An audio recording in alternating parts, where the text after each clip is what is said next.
Hi, everyone. I'm Barbara Beck, and I want to thank you for tuning in to Welcome Home. Today's program is one which will give you pause to think through many of your own convictions and even biases on the issue of racism. What does it mean to be racist? Who is a racist? Could a Christian possibly have prejudices enough to call him or her a racist? Okay, now I'm going to really get personal. What are your opinions on Confederate statues? Do we even know the history of when those were built or why they were erected? Okay, now here's another question. What does our place of worship look like? Does everyone look like us? If so, how are we ever going to increase our understanding of others if we don't have shared experiences, if we don't have relationships with people of other ethnicities and races? I'm deeply grateful for our station that we broach subjects that are not always popular or easy to talk about. Rather, we're a station that wants to look at the heart of issues from a biblical viewpoint so that we can increase our understanding and live like Jesus would want us to live. Well, today we have a very distinguished panel of local faith leaders, including Dr. Joel Hunter, Dr. David Swanson, Bishop Alan Wiggins, and his beautiful wife, First Lady Deborah Wiggins, who will be talking about some specific issues related to racism that just might help us think a little harder and allow the love of Jesus to pierce our hearts and move us toward doing our part to end racism in our homes, our families, our churches, schools, and even our workplaces. I'm going to give you fair warning. Don't watch the rest of this special Welcome Home show if you're closed-minded and not willing to listen to others whose opinions might not be exactly like yours. But I hope you'll stay tuned, maybe even tape the show and allow God to show us how He wants us to live our lives. Dr. Joel Hunter has agreed to be our special guest moderator for this panel of pastors, and I know you're going to be inspired and maybe even challenged by our program. Here's Dr. Hunter. Thank you, Barbara, and thank you for joining us for this discussion of one of the most pervasive and persistent diseases, problems, challenges, however you want to put it, in our communities and in our families. We're going to talk about racism today. And to do that, we have a distinguished panel. Now, let me caution you before we get going here. This is going to be a very serious subject. But we all know each other, and we all have great senses of humor, recently demonstrated by pulling First Lady Deborah Wiggins out of the crowd because one of the panelists didn't show up. And she said, and we said, "We want you up here. You'll be a great voice." And she graciously agreed to do this. And so we've been having a lot of fun, and we're going to continue having a lot of fun. I'm Joel Hunter. I am a local pastor and community leader, and I am joined by my distinguished and close friends, Dr. David Swanson from First Presbyterian Church, Bishop Alan Wiggins from the Hope Church, and of course, First Lady Deborah Wiggins from the Hope Church as well. And so here's how I kind of want to get into this. This is a very personal problem because we've all had personal experiences or need to become more personally aware of unrealized racism in our own lives, patterns in our own thinking. So it would really be helpful if, and Deborah, since you're such a good sport, we'd put you on the spot so many times. Let's start with you. Just, could you tell us about your background, kind of growing up, and when you became aware of racism as a dynamic in your life or in your family or in your community? Interesting. I'm a 60s baby. I was born in 63. And I grew up, my elementary school was Cayley Elementary. And I went to that school because my great-grandmother worked in the cafeteria. There was probably 5 or 6 African-American students in the entire school.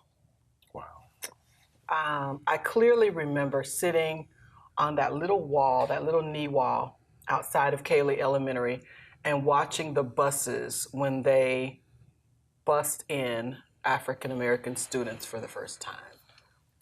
But let me back up and just tell you my early experience with racism. I was probably in third grade. I went there in third grade, I believe, second or third grade. And there was, again, very few African American students.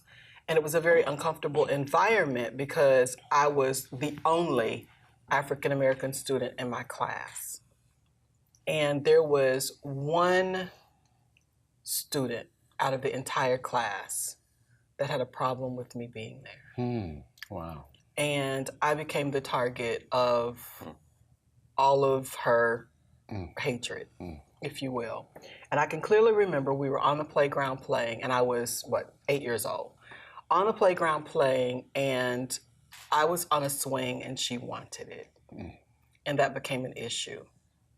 And the next day, this little girl's mother came to the school to talk to the principal and basically said, my daughter does not like her, and I don't think that they should have to play on the same playground. Wow. And this lady proceeded to go from the office into the cafeteria to have a conversation with my great-grandmother. Now, I won't tell you about that conversation because it wasn't very nice. But it happened because the girl pushed me one time too many, and I decided I would push her back. And her mother didn't like it. And at that young age, I don't know that I knew that it was racism. I just knew that this little girl did not like me. It wasn't until I was probably in my 20s that I really realized the real motivation behind that. But it was very early on. Gotcha. 2 questions because they're going to want to know. Did you give up the swing? No. Okay. And second question is, what was the result of the mother coming in? Was there any change at all? And you know, do you remember? The result was this. My great-grandmother worked at Cayley Elementary for 35 years. And the ladies that she worked with were her friends. And the result was the woman that came into the cafeteria was outnumbered. And the ladies that were there with my grandmother let her know that her views and opinions were not welcome in that cafeteria. That's great news. That's great news. Now, it didn't stop there. You know that, right? But there was a line drawn. And that's a heartening response. Pastor Swanson, tell us about your background and. So, you know, as I sit here thinking about it, things that I see not particularly proud of, it's just my background is what it is, and I realize systemically how we get to where we are culturally. I grew up very much a child of white privilege, attorney father, PhD in education mother, who was a teacher for years and years. My older sister's a doctor, my younger sister's a lawyer, so we had a big emphasis on education. But my first encounter with racism was when I was in the third grade. I'm also a child of a baby born in the 60s, 63 as well. In the third grade, I was born and raised in Dallas, Texas. Desegregation came to the Dallas Independent School District. And it was better known as busing. And my family, what I heard in my household was busing is coming, and they're gonna bus in the Negroes. And that was this terrible thing as a child. What I saw was, well, that can't be good. So, because that's how everyone was reacting in my world. And so my parents took me out of my public school and put me in a private school for 4th and 5th grade, because we had to get away from that. Now, in the 7th and 8th grade, we moved from that neighborhood so that I could go to an all-white public school. And I played basketball, was involved in athletics, and so my next experience came when we were in an affluent white community, an all-white high school, and our arch rivals were in an urban poor high school, an all-black high school.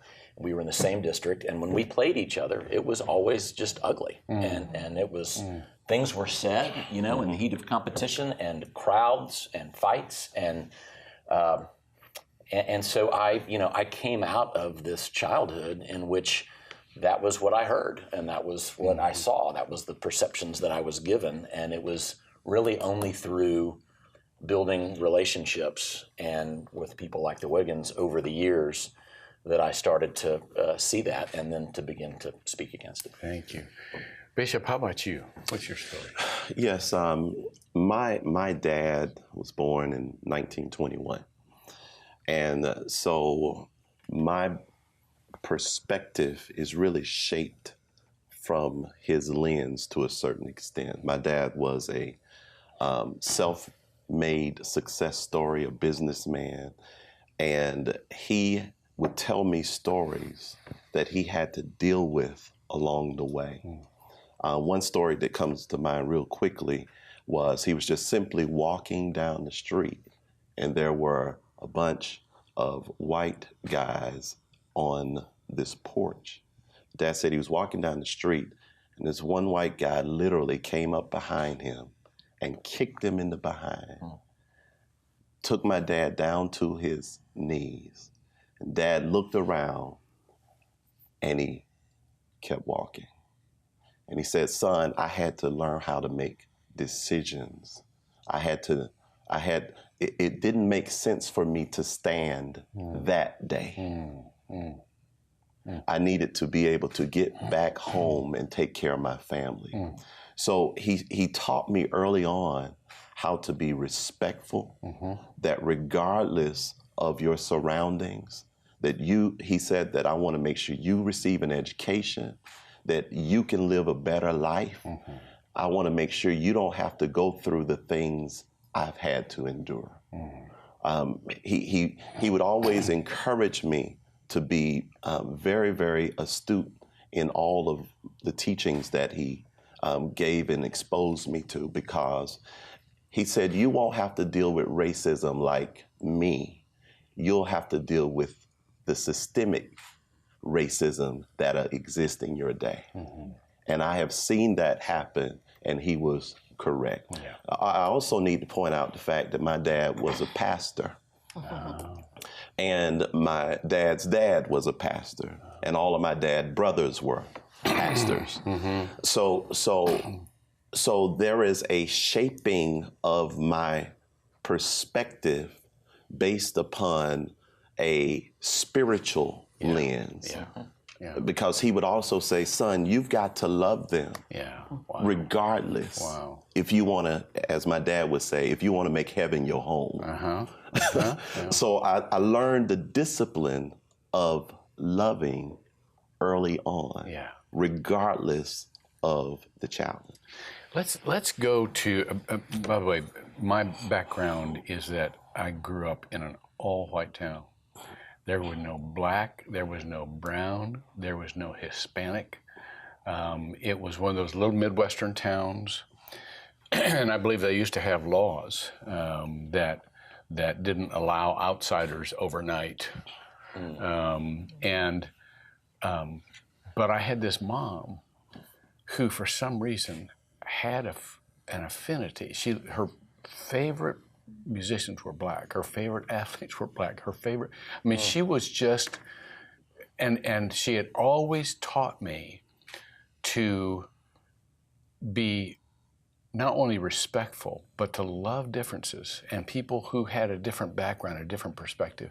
And so I had an affinity for that which was not available to me before, and immediately when I went to college, joined the civil rights movement. This is I was in college in the 60s.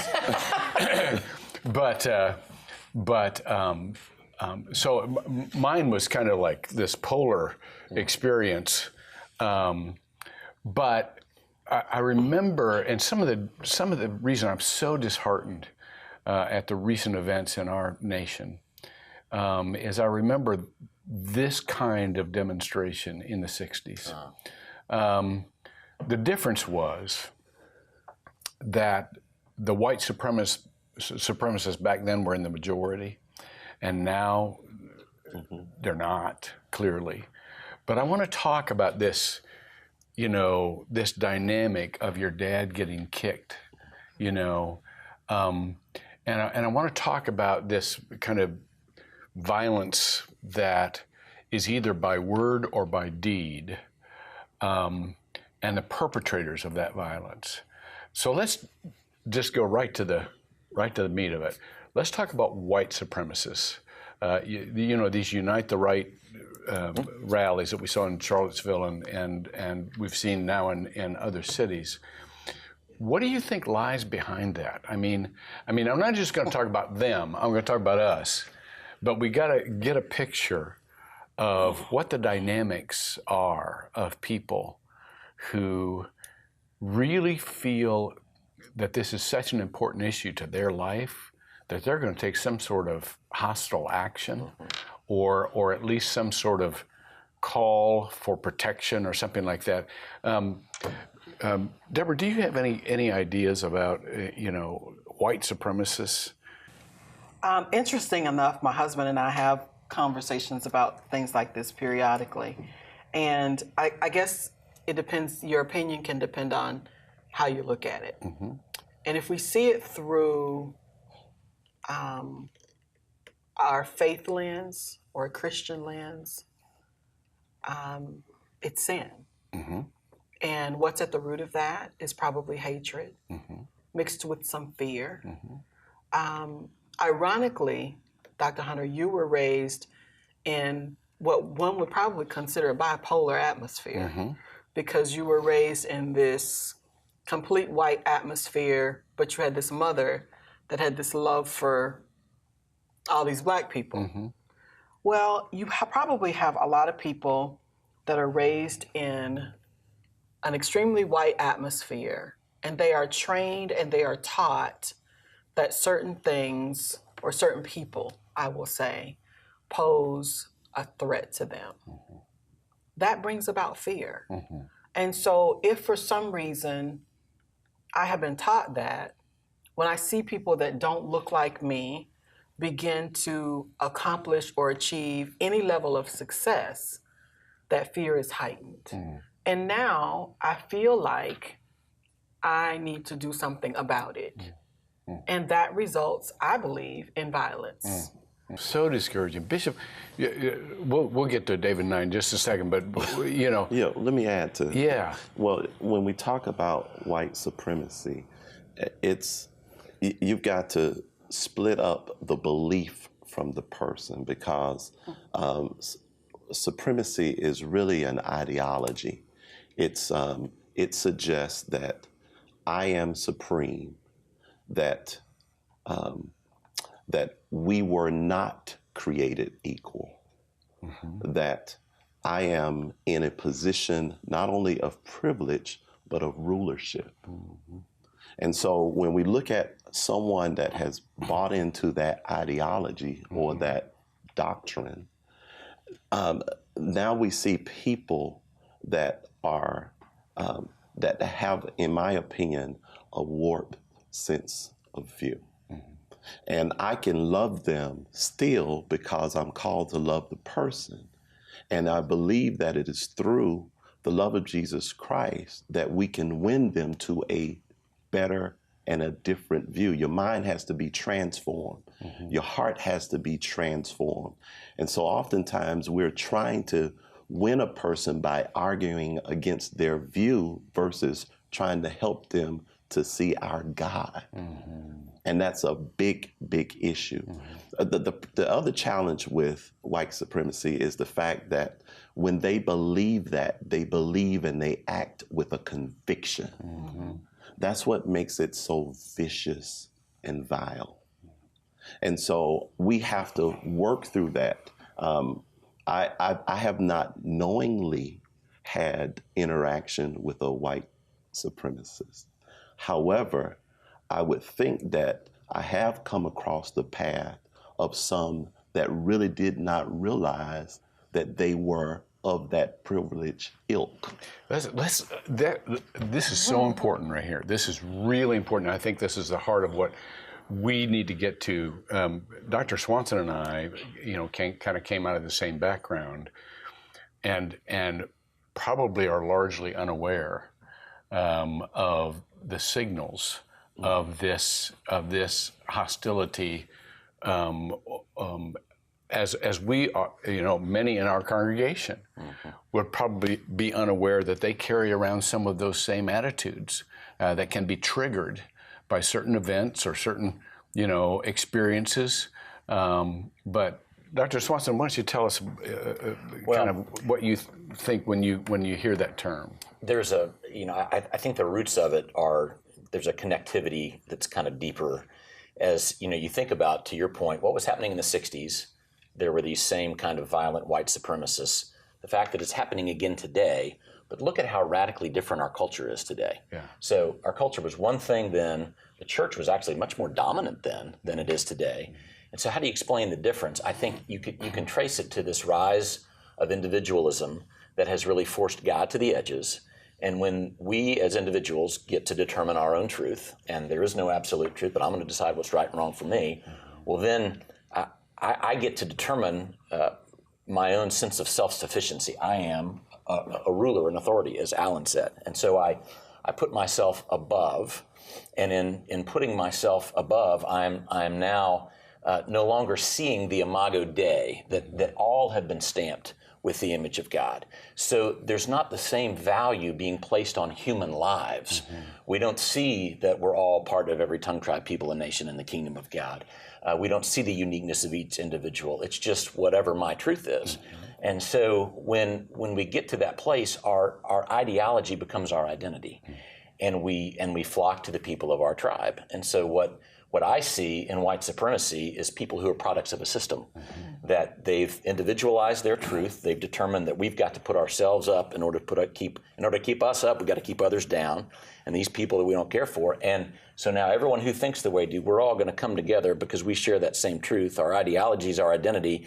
And if we sense, to Deborah's point, that people that we would want to keep down are gaining an advantage, that's what creates the violence. And because I don't really value life, I don't appreciate the value of their life, then violence is not a big deal to me. Yeah. And so I'm going to go ahead and engage in that in the way that I choose. Yeah. Something First Lady said that kind of stuck with me because I'm mindful. We could talk about the society and the culture all day long, but where it really is important is in our families and in our relationships, where this thing's really going to get reduced or addressed or hopefully ultimately solved, is in the relationships. Because as you said, David, this is about relationships. This is about that's kind of how you made your transition from your bubble, absolutely, to the real world, is through relationships with the Wiggins and others.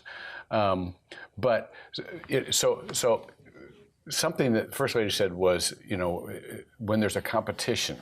And it just threw me back to Cain and Abel, the first family, where one, had his offering accepted, right, and it made the other mad, and he rose up and killed the one. There was a violent response to newly perceived approval. That he hadn't been aware of before. And so how do you think we can teach in our families, some of the nascent or latent fears or prejudices we have toward those who are different than we are, or how we can teach our families not to be threatened by differences or feel in competition with differences? What are some of the ways that moms and dads and Sunday school teachers and leaders could do that? One of the big differences in our culture between then and now, and I think what emboldens white supremacists, is social media. So we have a social media today that wasn't even thought of back then, which allows these ideas and these extremist thoughts a platform that they've never had before. And it gives them, because it's now being viewed by so many people, it gives them almost an air of legitimacy. Like, because it's being read by however many people, they go, oh, okay. And now others who might think that way, they know where to flock, and they create, I think, the illusion of of majority. They create the illusion of numbers. And so I feel like one of the things, and then they can hide behind the social media as well. They can create almost an anonymity if they want to. But I think in our families, I think we have to be speaking into the lives of our children about social media and the influence of social media. Yeah. How are we controlling technology? Yeah. How are we allowing our kids to be influenced? And then what are we modeling for them in regard to our relationships? If the only people I associate with are white people, what am I teaching my kids? So I think when you say, when you make the comment about an illusion, and given to Deborah's point earlier, when we talk about fear, FEAR, false evidence appearing real. We have to educate our children on all of these different challenges that exist within our world, as opposed to ignoring them and saying they don't exist. No, it exists. Yeah. And you need to understand what they believe. You need to understand what you believe in, but also at the end of the day, what does the Bible say about it? And I don't mean to sound so spiritual here, but at the end of the day, I think it's okay. I think it's imperative that we pass along our faith to our children, because our faith in our God is what will allow them to overcome those challenges. Yeah. So along with teaching them about the different beliefs that are out there, we've also must allow them the opportunity to socialize and be in relationships with others of other cultures. Yes. Yeah. Dr. Hunter, one of the things that really blessed me with our kids, I would say now 7, 8 years ago, they started at what is a predominantly white, privileged private school. Okay. They were amongst probably the first influx of African American students into their school. Our son, Alan Jr., was in 7th grade. He's now second-year college student. Julian, the one that I thought was probably the social butterfly, struggled. And he struggled because he went into an environment where there were children that had been together since babies in diapers in the preschool, nursery area. And now they were in 10th grade together. And there were all of these groups of children that hung together, and there was no way for this little African American boy to become a part of their groups. 10th grade. It was he struggled his first year. 7th grade, Alan is the new kid, and probably no friends either. They break for Christmas. They go back in January. There's a new kid. Alan understands what it means to be the new kid on the block. He befriends the new kid. They become best friends to this day. He was white. He's a white kid. We have no idea who this kid is. Can I get? Come to find out, he is the son of, I guess, stepson of Steve Hogan at Florida Citrus Sports. Florida, yeah. Who would have thought? Yeah. He has traveled all over with them. Angie, if I say Alan can't come over, he spends the night at there. I call her his other mom. And she's a little bitty white lady that will get in my face and say, "What's wrong with you? Why can't my boy come over?" But when I say it blessed my heart, because, and I knew until that point I was worried that my kids were going to be okay at this school because things were so closed and it was so difficult for them to, if they don't have friends, they're not going to do well. They're not going to be okay. I'm going to have to move them again. And at that point, I knew there was a glimmer of hope. But what gave Alan the comfort to befriend this young man, this child, was what he was taught at home. We don't use racial slurs in our house. Yeah. We don't talk about people from this is Pastor David Swanson. He's not the white Pastor David. You know, we don't. That's not who we are. That's not how we function with our children. Yeah. And so we pass on who we are. And so the same thing happens when you talk about white supremacists. They are in a family and they are passing on who they are. Yeah. And the only thing that's going to break that down is the love of God. Yeah. We get to show the love of God even in the face of white supremacy. Amen. Yeah, one of the things that we've been talking about here is input, both relationally and media-wise. And I want to stay on the media thing just for a minute because our kids, we are subject to input from chosen channels. You know, we tend to go to our media bubbles of people who already agree with us and who already have, you know, our perspective. And so one of the things that is, I think, is important, especially for parents, is to monitor the input that their kids are getting. You know, one of the first dates I had with Becky, and I was a young pastor at the time, which was a little weird. You know, pastors dating. There's a game show right there. But we were we were in a town where the KKK was very active. You know, and we were taking a walk one night, and the KKK was distributing, you know, news of a rally that was coming up. And we followed them all around through every neighborhood, picked every one of them up, you know, because we didn't want that media distributed, you know, and we had no idea about the freedom of press and all that. That was our date. That was our date, and we were singing "Onward, Christian Soldier."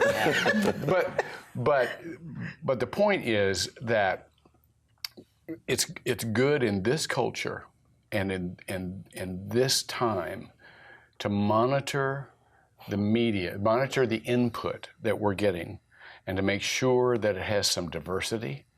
And it's especially important for our kids because that, and one of the things that I love about your story with Alan is that he initiated that difference, you know, but he did it out of empathy. Because he knew what it was like to be left out. Yeah. He knew it was like not to be included, and so it's just pretty important. Let me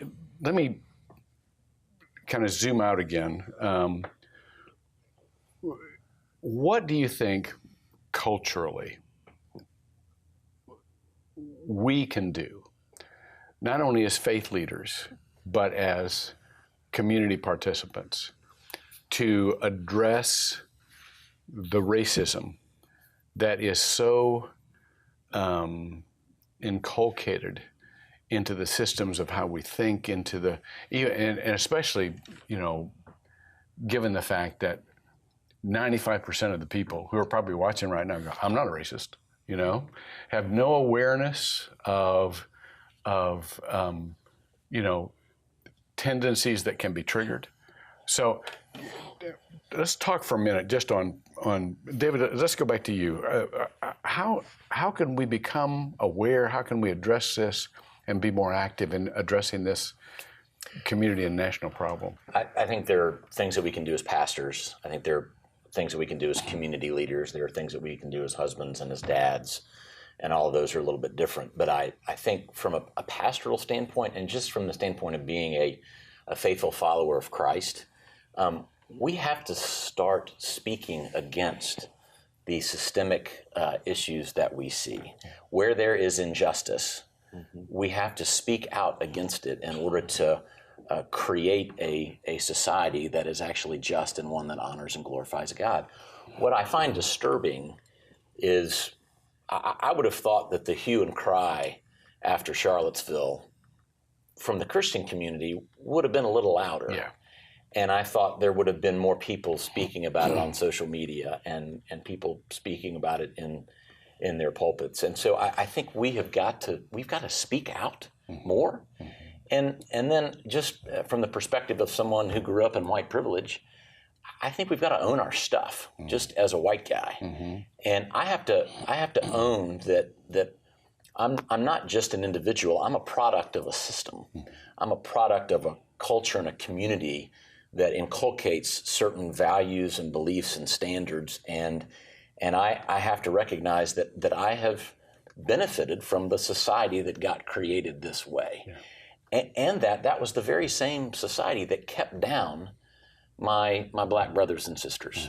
And so, I go back to Daniel 9 when, Jerusalem is in ruins and Daniel prays, and he prays a prayer of confession, not for himself, but he prays it for generations of Israelites that were before him, that had been disobedient to the Lord. Yeah. And so there is such a thing as corporate sin. Hey, could I interrupt, because this is really relevant. We're dealing with affirmative action policies now, and that's going before the court again and all of that kind of stuff. Could I ask you what you think of affirmative action? What if it stays? What should be its goal? Should it be making up for past discrimination? Should it be ensuring there's diversity as we go into the future? That's just really relevant, and I know that a lot of people are going to hear that term, and that itself is going to divide. First Lady, what do you think about that? Well, I think where Pastor David was is exactly where we start with that conversation. I think affirmative action has to stay in place. And I think all of the reasons that you cited are all relevant. Because, and I probably wouldn't feel that way if the climate wasn't what it is today. Because I think we've had a false sense of where we were as a nation. I think we thought we were further along than we really are. And over the last, year or whatever, we've kind of figured out that is not the case. If you remove affirmative action, what it does is it gives the system, I'll just say the system, the opportunity to go back to where it was. Unless the affirmative action stays in place, there's nothing in place in the system that will assure that African Americans, Hispanics, other ethnic groups have equal opportunity, if you will, for certain things. And you can use any number of things. You can use housing. We could very well go back to our this is an African American community, this is a white community. We could go back to all of those things very easily. It would be very easy for some major corporation to say, this is who we're going to hire, because there is nothing in place that says you have to do X, Y, and Z. So I think we have to own our stuff as a country and say, yes, there were clear injustices done to this group of people or these groups of people, and we don't want to continue that. And this is the avenue that we take, and to ensure that doesn't continue, or we don't want to go back to where we were. Yeah. So policy is really important. Bishop, you've been I believe that affirmative action is definitely an attempt at correction. So when, to your point, Pastor David, when we talk about the legacy of privilege for the majority versus the effects of the historical effects of oppression for minorities, Now you have affirmative action coming along and saying, this has happened for years. I mean, decades, centuries. And you need a correction in place that's going to be intentional about addressing this so that we are all sensitive to the challenges that has taken place to the minority group. Now, when I describe minority, I'm not only talking about people of color, but also women are represented in that affirmative action movement, both white and all women. So that affirmative action seeks to bring some level of correction so that there could be equal opportunity. Gotcha. Well, David, you got anything So, to add to that?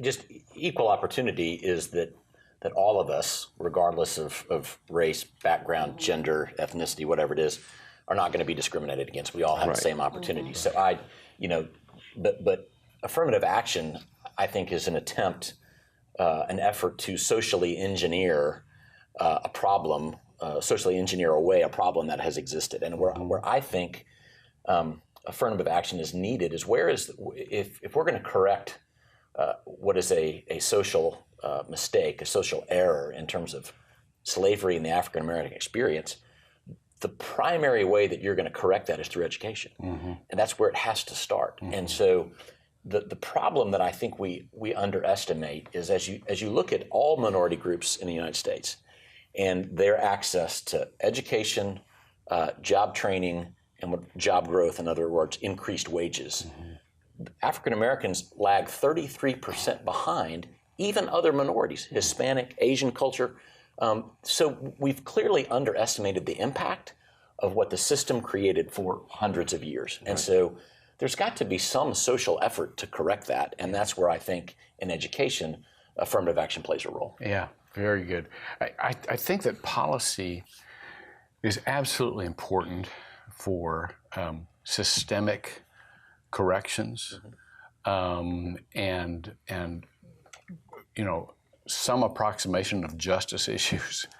But I also think, and I know all of you would agree, that this is a moral question. It's not just a legal question. This is a moral question. And I think that the church and faith communities are very important in calling people to what they already know in their heart, but they need encouragement from their leaders to understand that God is no respecter of persons, that each person you don't bestow dignity, they have dignity. And you either recognize it or you don't, and if you don't, then you don't recognize what God has done, and you're not reverencing Him. You're just going into your own social construct and your own relational construct. And so I think the next realm of this conversation really needs to be one that is solution by personal responsibility and activism. That takes place in the realm of the relationships we do have, instead of the issues that seem to be so impenetrable to the power we don't have. So let me ask this.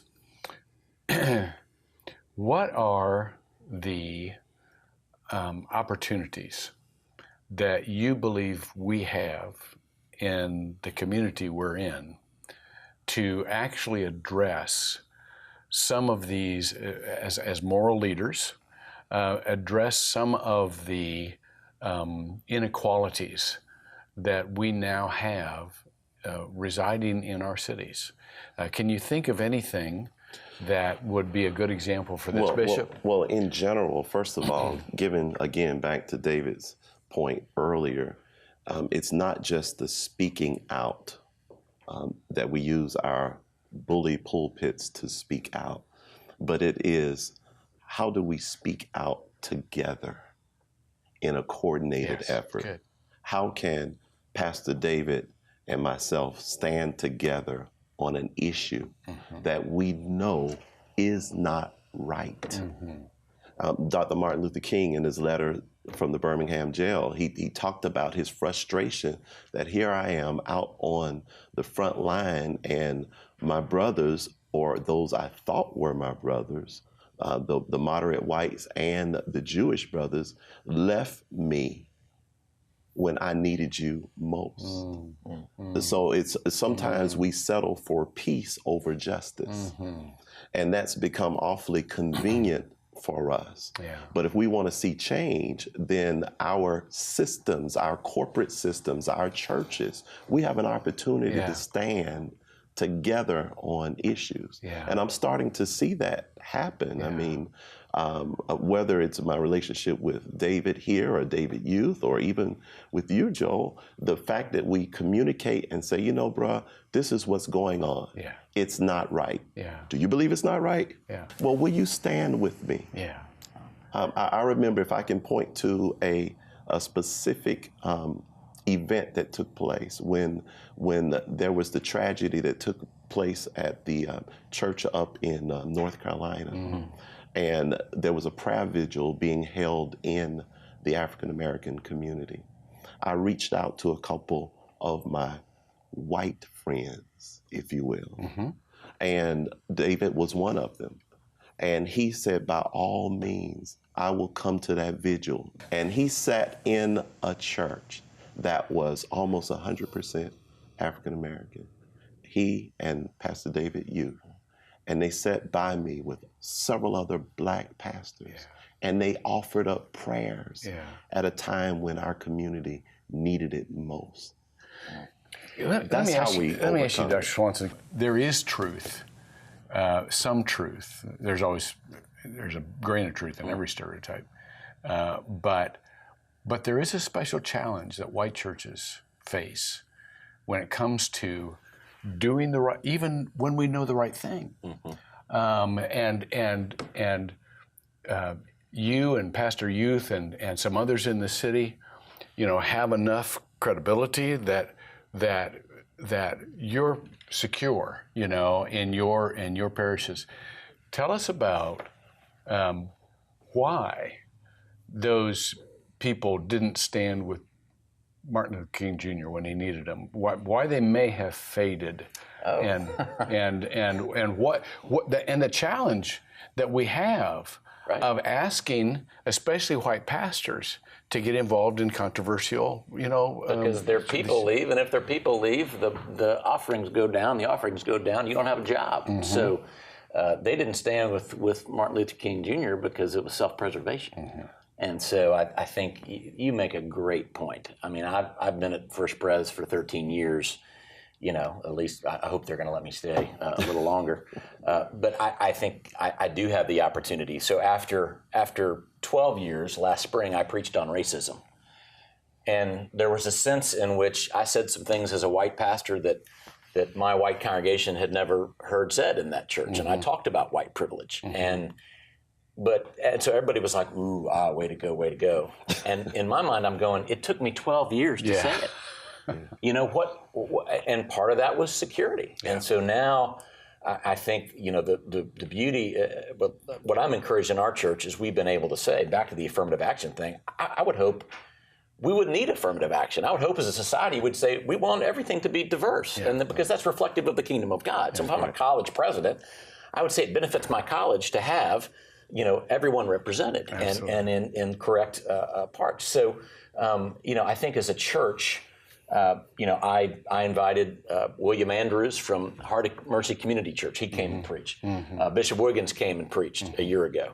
Just, recently, he invited me to come and preach at the Hope Church. And so we're trying to model for our congregations that we need to know each other and that our churches can share and partner, as you said, in how we address these things. At First Pres, we appointed a diversity committee.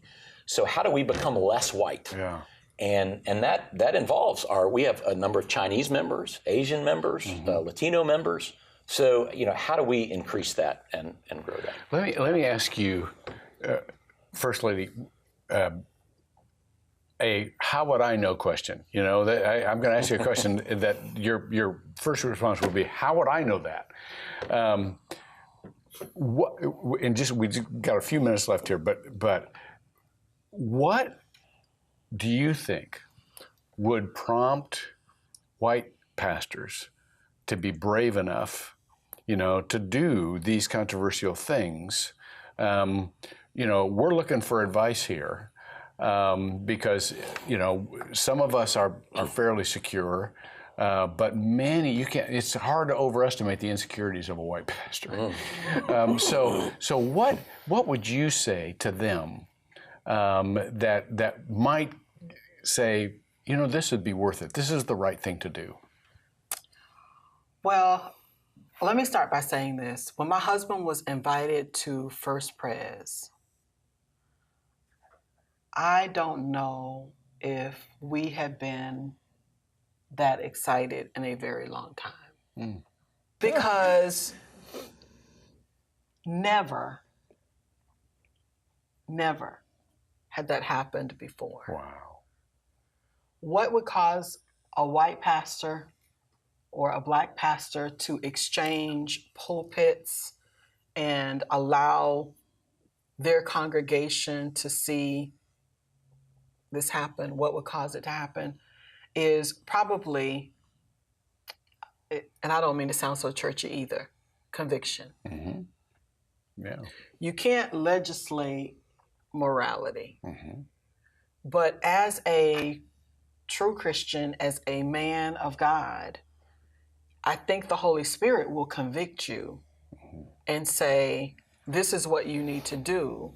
And you have to choose whether you're going to do what the Holy Spirit would have you to do or what your white congregation that is holding on to your checkbook is going to be okay with you doing. Yeah.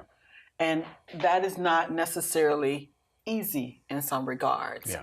But you have to ask yourself, am I going to stand before God and say, I couldn't cross that line because? Yeah.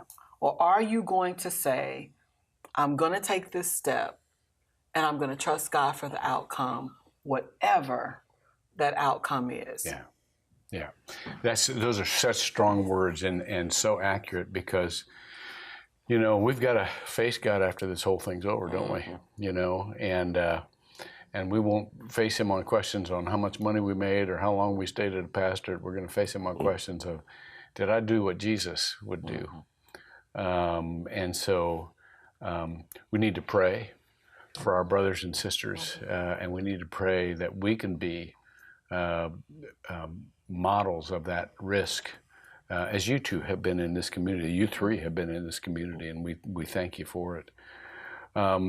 We have I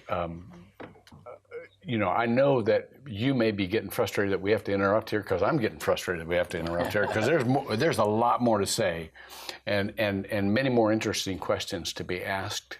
And so therefore, we come down to this. This is such a huge question that we might be asking ourselves, is there any hope for racial equality in our time, in our lifetimes?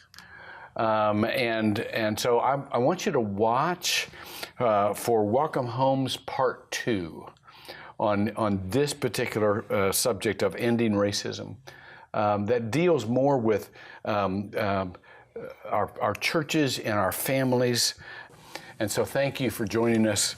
Here's Barbara with a note of hope.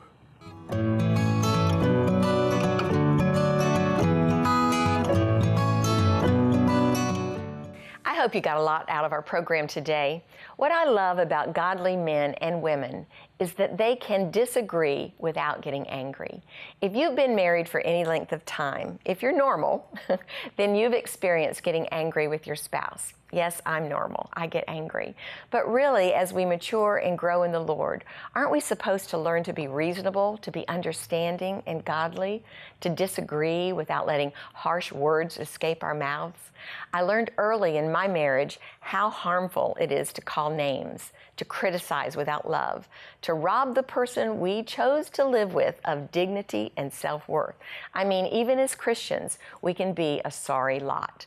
We would be wise to heed heed the advice in Proverbs, one of the verses in chapter 29, which says, "An angry man stirs up strife, and a furious man abounds in transgressions," sins. Well, we're going to get angry, but in our anger, we're not supposed to sin. Agree to disagree. Understand that misunderstandings happen. We need to try to extend grace, to put ourselves in the other person's shoes. I can't begin to understand what it's like to be followed around in a store as if I'm shoplifting just because I'm another color. That's never happened to me, but it has happened to my African American friends. I can't pretend to understand racial profiling, to be driving in someone's neighborhood and be stopped by the police because I'm black and I don't look like I belong in a white neighborhood. That's pretty brutal, but it happens all the time. And if you don't believe, then you've never shared deeply with someone of another color.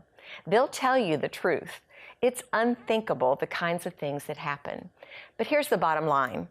When life makes us angry, when our country is divided and filled with hatred, we have just one response: love. How would Jesus respond? That's all we have to do. It's not easy, of course, but definitely doable through the power of the Holy Spirit. And that, dear friends, is our note of hope for today. Thanks so much for watching, and God bless you.